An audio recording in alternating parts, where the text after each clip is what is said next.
কোন রাজার ঘরে, মন্ত্রীর ঘরে, ওজিরের ঘরে। আমার এই দুনিয়াতে আমার দয়ার নবী, মায়ের নবী, দোজাহানের বাদশাহ আমরা সকলে জানি তানাকে। তো এই ধরনের বুকে তিনি যখন আসলেন মা আমিনার ঘরে, তেমন কিছু ছিল না। মা আমিনা চিন্তা করে, হ্যাঁ আল্লাহ কেমন করে লালন পালন করবো, কেমন করে এই দুনিয়াতে। তো যখন মা আমিনা চিন্তা করে, এবং মা আমিনা এত সুন্দর ফুটফুটে বাচ্চা আর কোনোদিন দেখেনি, মা আমিনা আমার নবীকে নিয়ে কি বলতে থাকে কবি ছন্দের মাধ্যমে অতি মূল্যবান কথায় লিখছে। দেখুন, আই রে সোনা আই মোর মাটির দাবা,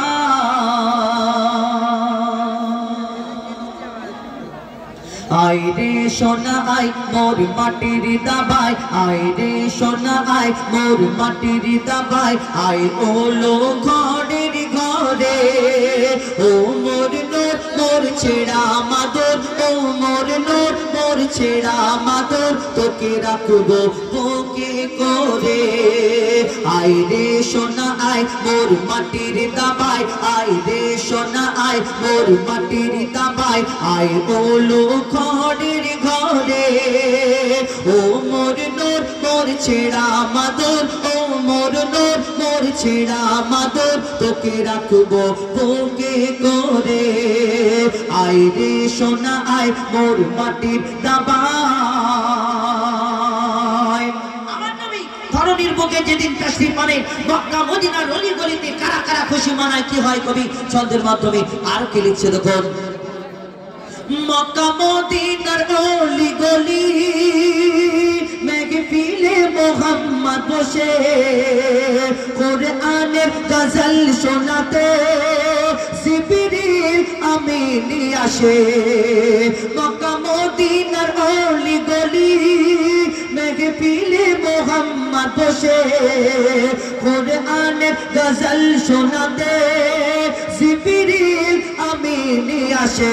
আজ গাইছে শামা পড়ে আল্লাহুম্মা, আজ গাইছে শামা পড়ে আল্লাহুম্মা, নূর সাইয়্যিদিনাকে ঘিরে।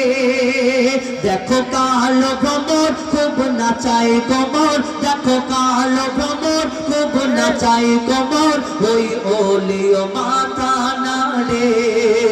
আই রে সোনা আই মোর মাটির দাবাই। এই দুনিয়া ছেড়ে সকলকে চলে যেতে হবে, সকলকে ওই আধার কবরের মধ্যে শুইয়ে দিয়ে আসা হবে।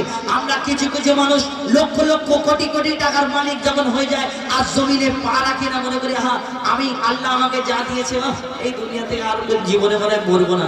আর যদিও যায় সেখানে আমার কেন, একটা বড় লোক টাকাওয়ালা অনেক ধন সম্পদের মালিক যদি হয়, এই দুনিয়াতে তার দু চারটে চাকর বাকর থাকে, আশেপাশে সব সময় লোকজন থাকে, সে খাবে, একজনা গালে তুলে খাইয়ে দেয় একটু পানি, আর খাওয়ার জন্য চিন্তা ভাবনা করে কত দামি দামি পানি কেনে। এখন দামি দামি পানি আসে বড় বড় লোকদের জন্য, এই লোকাল পানি আমরা খেয়ে বেঁচে থাকি, সেইগুলো তাদের আবার ভিতরে গেলে নাকি শরীর খারাপ, জীবাণু হবে ভিতরে। এরকম আছে না কত মানুষ, এরা মনে করে যখন ওই আমি যখন মরে যাবো আমার এত টাকা কিসের চিন্তা, ছেলেদের বলবো বা ওই কবরের চারিদিকে 500 টাকার নোটের বান্ডেল দিয়ে ভর্তি করে দিবি, ফারিস্তা আসবে আর দেখে চোখগুলো হয়ে যাবে, চোখগুলো ঘটনা কেটেছে। হ্যাঁ, ফারিস্তা আসবে, এর এসে দেখার পরে চিন্তা করে হ্যাঁ এর তো এত টাকা, তুই বাবা শুয়ে থাক আর আমরা টাকা নিয়ে চলে যাই। মনে করছেন এইরকম না, ওই ছেলে পুলে বিবি বাচ্চার জন্য, বিবি যখন একটু বিয়ের পরে বাচ্চা কাচ্চা হয়, সংসারটা ঠিকঠাক চলে, বিবি বলে শোনো না আমাদের জীবনটা পার হয়ে গেল, ওই বাচ্চাগুলো কি হবে, ভবিষ্যৎ করতে হবে, টাকা ফিক্স করে দিলাম তাদের নামে। সেই টাকাগুলো যখন তুলে বাচ্চাগুলো আরামে থাকবে, খাবে এই দুনিয়াতে, তুমি তখন মরে মাটির তলায় চলে যাবে।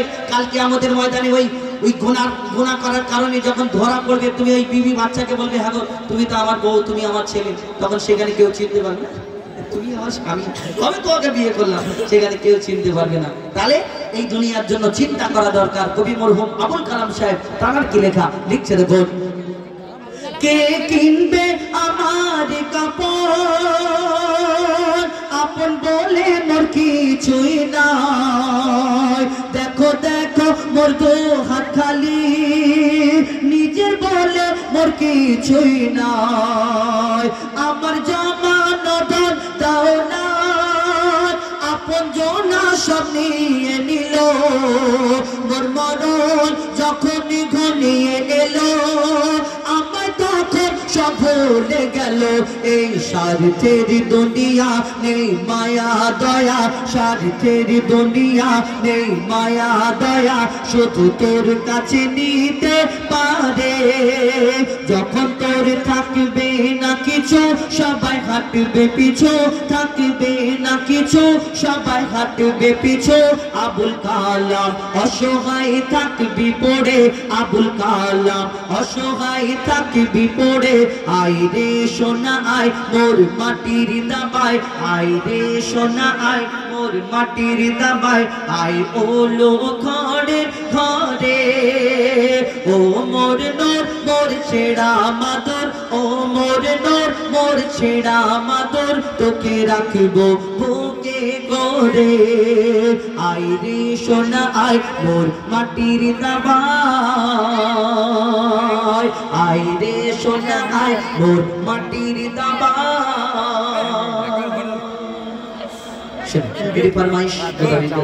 আজকের এই বন্ধু সংঘের পরিচালনায় এত সুন্দর অনুষ্ঠান আপনারা যে উপভোগ করছেন আজকের এই কমিটি যে বন্ধু সংঘের পরিচালনায় সুন্দর অনুষ্ঠানটি সাজিয়েছেন আপনারা উপভোগ করছেন এনাদের বড় মেহনত বড় পরিশ্রমের ফল আজকে এই সুন্দর অনুষ্ঠানটি সাজানো হয়েছে এর আগে খেলাধুলা হয়েছে এবং মানে আর কি হয়েছে জানি না এবং এখন গজলের অনুষ্ঠান আপনারা উপভোগ করছেন শুধু এনাদের জন্য যারা এই কমিটির সদস্য এখানে আপনাদের এখানে অনেক অনুষ্ঠান হয় আমরা দেখি কিন্তু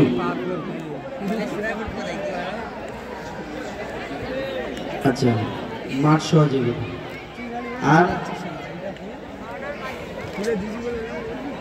আচ্ছা ঠিক আছে এই কয়েকটা নাম দিয়েছে আমি এই কমিটিকে নিয়ে প্রথম একটা গজল বলি সবাইকে নিয়ে তারপরে এই চারটে নাম আমাকে যে দিয়েছে এই চারটে নাম তারপরে ইনশাআল্লাহ ওর পরেরটা